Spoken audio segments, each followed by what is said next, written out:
He did the Monster Mash. The Monster Mash. It was a graveyard He smash. did the mash. It caught on in a He flash. did the mash. He did the Monster Mash. Hey, welcome to Half the Battle, and welcome, my friends, to the Halloween season. So let's take a look at a monster. And what monster do we have this week? Okay, hope you like hentai jokes. Yes, today we're talking about Bio Viper, who was released in 1993. And I think it goes without saying, he's got all original body parts. Okay, where the hell do I even start with this thing? Well, I suppose we should get the obvious thing out of the way first. This is not your typical G.I. Joe figure. He's part of the Mega Marines line, specifically one of the two monsters these Marines were supposed to fight. In fact, the whole Mega Marine sub-team, a small group of Joes in vomit-inducing colors that use Play-Doh as armor, just go with it, were created specifically to fight these monsters. Oh, and believe me, this team's time will come on Half the Battle. Oh, yes, it will. Anyway, I should talk about the Bio Viper itself, I suppose. Well, it sure looks like something, though I'm not entirely sure what. We'll get to what he's supposed to look like when we get to the file card. The big problem I have with this figure is the lack of articulation. Even though this guy is quite a bit bigger than an average Joe figure, he's a lot, and I mean a lot, less movable. He has no joints in his knees or his elbows. He does have unlimited movement in his tentacles, though. Oh yes, the goddamn tentacles. Can't forget to mention this homage to Japanese perversion, can we? My main objection is that there's too many of them. That's why I cut the bottom two off in the original one from my childhood. A toy I can't bloody find anywhere. That's why, for this week only, you're getting other people's pictures. Speaking of the tentacles, they are actually an action feature. If you toggle the lever on his back, they contract. A little, from what I remember. It's not really that impressive. Speaking of action features, apparently, this guy smells. Or used to smell, anyway. I can't say I remember the smell, and after 20 years, I can only hope it's gone. Also, way to have an original feature there! Hasbro, never too proud to steal weird ideas. I don't want to be completely negative here, so I will say that the overall design of the figure isn't that bad, and I actually quite like the color scheme. Now, let's check the file card to see what unholy hell these monsters actually came from. Dr. Mindbender's, mind, it turns out. Bio Vipers were ordinary Cobra eels until Mindbender spliced their DNA with that of the ocean's most ferocious creatures. Sharks, piranhas, and the giant squid. Even though piranhas aren't actually found in the ocean as they're freshwater fish. Also, I don't see the resemblance, except maybe the squid, what with the tentacles, but that could also be Cthulhu. If anything, they remind me a little of Black Mamba.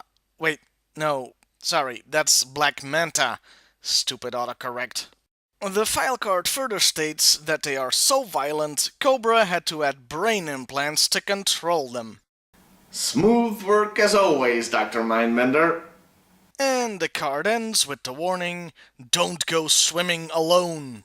That's nice, ripping off Jaws in a very roundabout sort of way.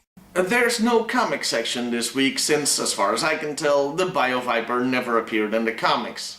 These guys came out too late to be in either cartoon. Though their concept, namely Mindbender experimenting on Cobra troops to create animal-human hybrids, did appear as early as Season 2 of the original cartoon. In the episode Iceberg Goes South, a sort of Island of Dr. Moreau story, if it was written by members of an insane asylum, Dr. Mindbender does create a bunch of monsters out of animal DNA and humans. Also, Iceberg turns into a killer whale. Just go with it. A new and weirder version of the BioViper did show up in the Renegades cartoon, but I haven't seen it, so I can't really comment. In conclusion, and in keeping with the Halloween season, do monsters fit in with G.I. Joe? Hell yes, they do. I mean, we've had ghosts and all kinds of monsters and ghouls, so these guys fit right in. As for me personally, though, well, you may be able to tell what I think of the figure if you take two facts into consideration. One, I mutilated this toy when I was a kid. And two, it's the only damn figure in my entire freaking collection that I couldn't find to do a review on. That says it all, doesn't it? Well, this review was kinda short, wasn't it? So, have something extra.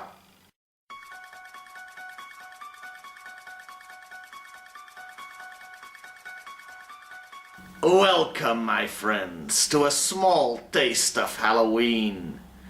Can a G.I. Joe toy be scary? Can it be unsettling? Let's find out. Submitted for your approval, the Sand Viper. This figure, released in 2003, is one of my favorites from that time period.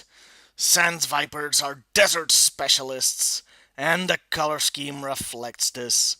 They look pretty cool and have a neat helmet. It gets even better though when you remove the helmet. Look at that face. They have no mouth and I must scream. Those blood-red, soulless eyes, they really put the exclamation point on this guy. The whole appearance has a great insect-like quality that makes them seem quite alien and menacing. Not a guy you'd want to run into in the middle of the desert. Also, for some reason they come with a stupid lizard. But things can get even better. Here's a version you wouldn't want to run into in the middle of the night. From 2004 comes the same figure, only in an even more nightmarish color scheme.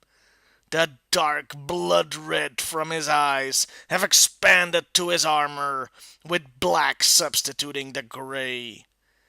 Sadly, he doesn't come with his own helmet this time, but another toy comes to the rescue. The Tunnel Rat figure from 2003 came with a helmet that is quite useful and appropriate, completing the insectoid look of the figure. These toys are great and wouldn't be out of place as Halloween decorations. So that was the Sand Viper. Pretty scary, huh? No? Okay. Well, next week it's the Halloween special. Be sure to tune back in. See you later, everybody. Remember the 5th of November. He did the Monster Mash. The Monster Mash. It was a graveyard He smash. did the mash. It caught on in a He flash. did the mash. He did the Monster Mash. I've been wearing a lot of new hats lately. Also, this thing seems pretty flammable, so I shouldn't really be keeping it that close to flames. Hey, welcome to Half the Battle, and welcome to the Halloween season. Let's do that again, because I forgot the line.